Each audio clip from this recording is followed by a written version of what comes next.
This is GARIS, Masculist, MGTOW flyers. That is 2-3 page essays on the themes of masculism and MGTOW. Written by and read aloud by Prof. Dr. Hugo de Garis. This is flyer number 133, entitled The Penis as Bargaining Tool.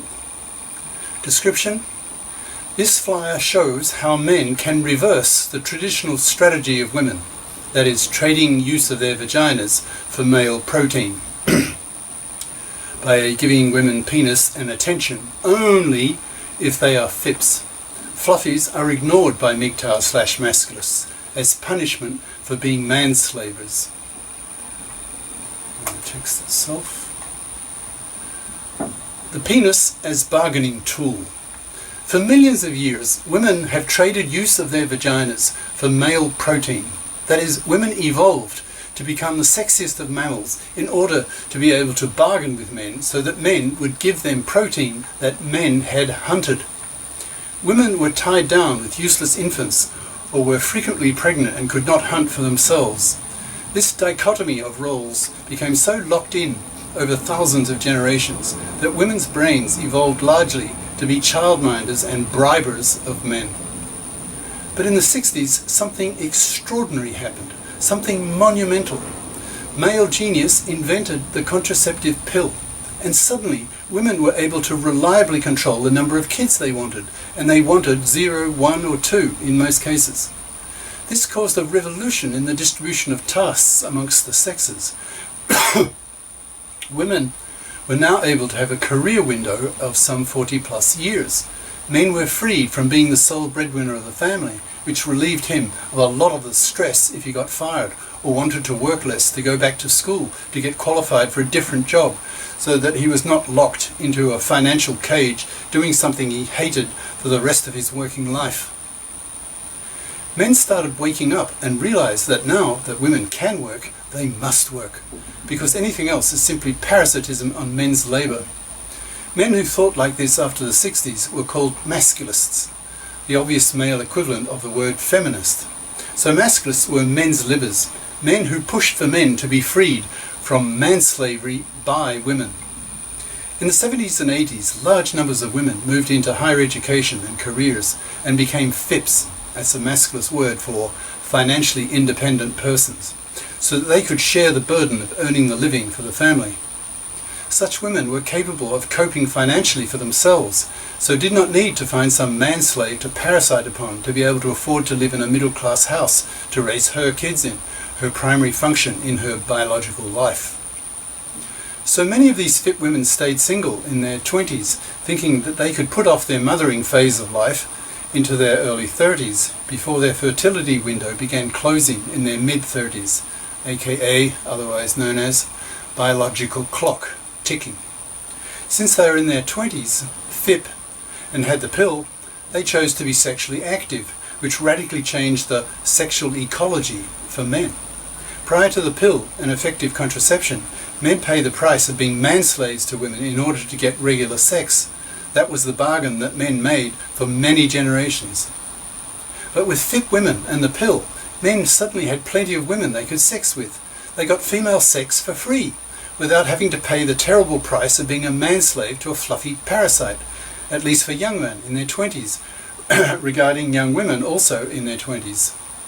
MGTOWs talk about young women, quote, riding the cock carousel, that's the merry-go-round in American, meaning having lots of male sex partners before her biological clock starts ticking in her 30s.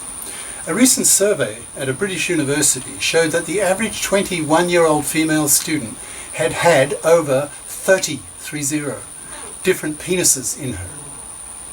Women in their 30s are forced to face up to the fact that if they chose to be fluffy crappers in their youth, that is, they studied fluffy crap, that is, non-math, non-sciences at high school and college, then they probably will not be able to afford to buy a middle-class house to raise her kids in, because she's not a FIP and does not have a FIP woman income, due to her lower earning capacity, due to her lack of marketable skills, because she studied fluffy crap. She will then start looking around for some gullible manslave, that is a man ignorant of masculist/MGTOW ideas, to dig her fluffy financial claws into, expecting him to pay for her kids, and the middle-class house she wants to live in. But times have changed. We now live increasingly in the age of MGTOW/masculism, in which fluffies are seen as, quote, immoral, parasitic, manslaving vermin. Fluffies are having a much harder time finding such gullible manslaves.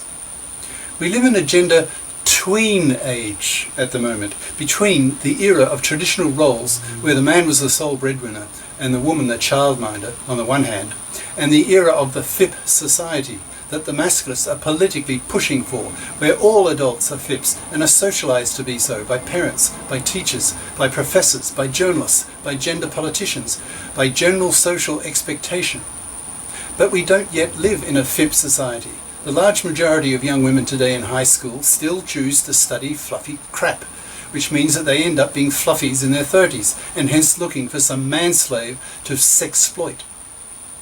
Because we still live in a tween age in which not all women are FIPs, we have the phenomenon of the fluffy feminist, that is, conscious of women's rights. That is, she has had her feminist consciousness raised, but not her masculist consciousness. That is, she knows almost nothing about the tenets of masculism nor MGTOW. Hence, by default, she still has traditional female, that is, fluffy, expectations of men.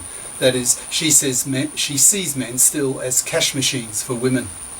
She's still fluffy regarding men, expecting to be able to parasite off a man's money. She wants equal rights, but not equal obligations with men, that is, being FIP. So is profoundly hypocritical. She wants her cake and wants to eat it too. But masculist/MGTOW ideas are now spreading increasingly into the broader public, in fact exponentially. The first broadcast media documentaries are now appearing, e.g. the BBC recently.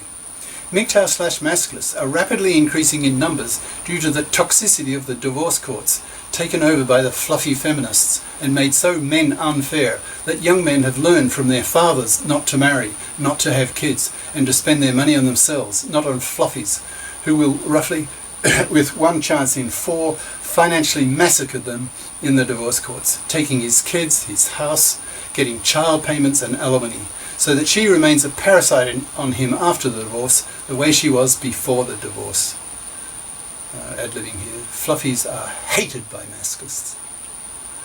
The massive gender injustice in the divorce courts towards men has caused 70% of young men in the US and Japan to reject marriage and paternity, which will wipe out whole populations within a century. The supply of gullible, manslavable men who, like the traditional salaryman in Japan, works an 11-hour day, 3 hours commute time, handing over his paycheck to his fluffy wife so that she can play tennis while he works. In bracket, except the traditional manslave role is drying up. Within a decade, probably over 90% of young men will refuse marriage and paternity because it is seen as too toxic. The odds of 1 in 4 married men being financially massacred is simply unacceptable, and so men walk away from marriage and fatherhood. This mass male rejection of marriage and paternity has radically changed the gender ecology in our tween age. In the past, if a man wanted to get regular sex from a woman, he had to marry her and be her manslave. Those days are dying, if not largely already dead. In today's world, and increasingly in the near future, a man can get the sex he needs from FIP women and ignore the fluffies. He can put moral pressure on fluffies to FIP up, or they'll be neglected, ignored by men, thus forcing fluffies to become FIPs, or they will rot on the shelf to extinction.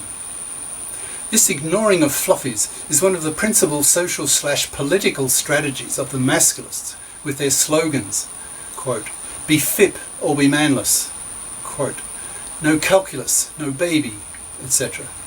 Masculists and MGTOWs are now in a position to tell women, quote, "If you women want any attention from a man, even a penis, then you must be FIP, or else you'll be totally ignored.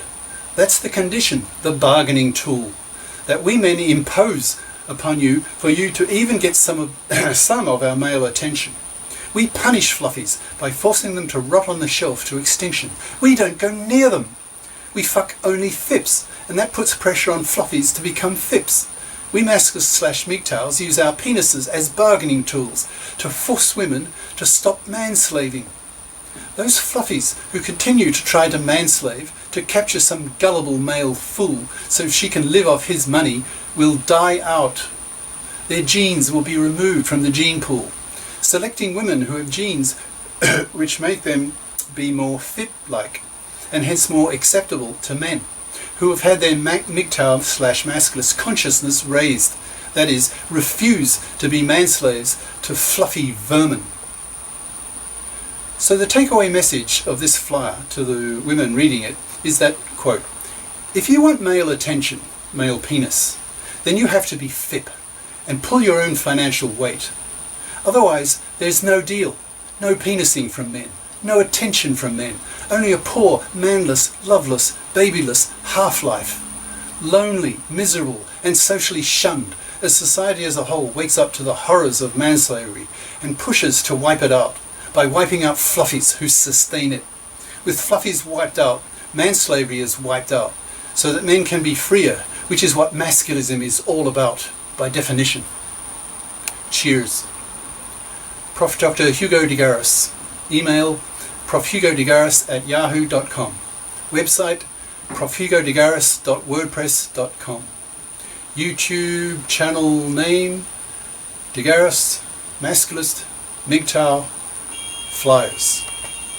Ciao.